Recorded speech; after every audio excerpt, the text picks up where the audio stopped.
டேய் என்னடா பண்ணுறீங்க? Cinematic moment பண்ணுறீங்களாடா?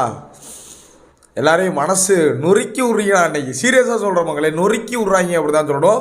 ஸோ இருக்கிறதுலே ஒஸ்ட்டு சீசன் BB8. ஆனால் பட் இந்த ஃப்ரீ டாஸ்கில் இந்த முதல் நாள் என்னை பொறுத்தளவுக்கு ஒரு பெஸ்ட்டாக நான் நினைக்கிறேன். எதனால் அப்படின்னா, எல்லா சீசனும் வந்து பார்த்தாங்க, அழுதாங்க, அந்த மாதிரி ஒரு சில சீசனில் வந்து நடந்திருக்கும். ஆனால் இன்றைக்கி காலையிலேருந்து நடந்த விஷயங்களை நீங்கள் நோட் பண்ணி பாருங்க. அப்படின்னா, முதல்ல தன் பிள்ளைக்கு தன்னை ஹீரோவாக அறிமுகப்படுத்தணும், தன்னை ஒரு ஹீரோவாக காட்டணும் அப்படிங்கிறதுக்காக கஷ்டப்பட்ட ஒரு அப்பா தீபக்.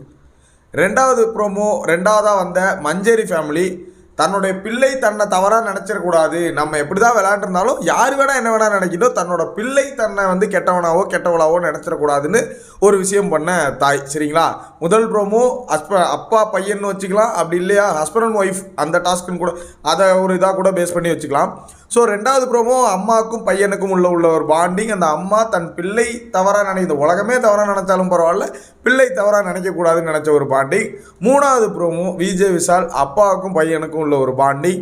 தன்கிட்ட பேசாத ஒரு அப்பா தன்கிட்ட பேசணும் அப்படிங்கிறதுக்காக வந்து இவ்வளோ என்னென்னமோ பண்ணார். அது எல்லாமே செகண்டரிங்கிற பட்சத்தில் தன்கிட்ட பேசாத ஒரு அப்பாவை தன்கிட்ட பேச வைக்கிறது எனக்கு தெரிஞ்சு இதே ஒரு விக்ட்ரின்னு தான் நான் நினைக்கிறேன். விஜய் விஷாலுக்கு கண் கலங்கிட்டேன்டா, வேறு ஒன்றுமே சொல்கிற மாதிரி இல்லை. சீரியஸாக சொல்கிற மகளே, விஷால் எவ்வளோ பேசியிருக்கா, எவ்வளோ பண்ணியிருக்கா, அது எல்லாமே செகண்டரி. பட் இந்த விஷயத்தில் விஷால் ஜெயிச்சிட்டாப்ல அப்படின்னு நான் நினைக்கிறேன். ஸோ தேர்ட் ப்ரோமோவில் அவங்க அப்பா வந்து வராரு, வீட்டுக்குள்ளே வராரு, வந்து அவங்க அப்பா வந்து பேசுகிறாரு. இதுக்குள்ளே நிறைய விஷயங்கள் இருந்துச்சு. விஷால் எதுக்காக வீட்டுக்குள்ளே வந்தாரோ அதை அவர் அடைஞ்சிட்டாருன்னு நான் நினைக்கிறேன். ஏன்னா அவர் கப்பு ஜெயிக்கின்ற மைண்ட் தாட்டில் அவர் அப்போலேருந்து அந்த ஒரு விஷயத்தை சொல்லியிருக்காரு. அம்மாவுக்கு எதாவது நகை எடுத்து கொடுக்கணும், அப்பா என்கிட்ட பேசணும் அப்படிங்கிற ஒரு விஷயம் சொல்லியிருக்காரு.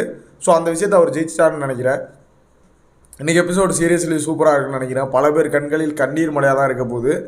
ஸோ இன்னும் ரயான் ஃபேமிலி அடுத்து வெயிட்டிங்கில் இருக்காங்க. வெயிட் பண்ணி என்ன நடக்குதுங்கிறத பார்க்கலாம். ஸோ உங்களோட ஒப்பீனியன் இந்த 3 விஷயங்கள் சொல்லணும். அப்பா பையன் இல்லை ஹஸ்பண்ட் அண்ட் ஒய்ஃபு ஃபஸ்ட்டு, ரெண்டாவது அம்மாவுக்கும் பையனுக்கும் உள்ள ஒரு பாண்டிங், மூணாவது பேசாத ஒரு அப்பா தங்கிட்ட பேச வைக்கிறத ஒரு ரிஸ்க் எடுத்த ஒரு பையன். ஸோ இதை பற்றி உங்களோட ஒப்பீனியன் என்ன அப்படிங்கிற மறக்காமல் கமெண்ட்டில் போட்டு விடுங்க. நெக்ஸ்ட் வீடியோ மீட் பண்ணுறேன். தேங்க்யூ, தேங்க்ஸ் ஃபார் வாட்சிங். பை.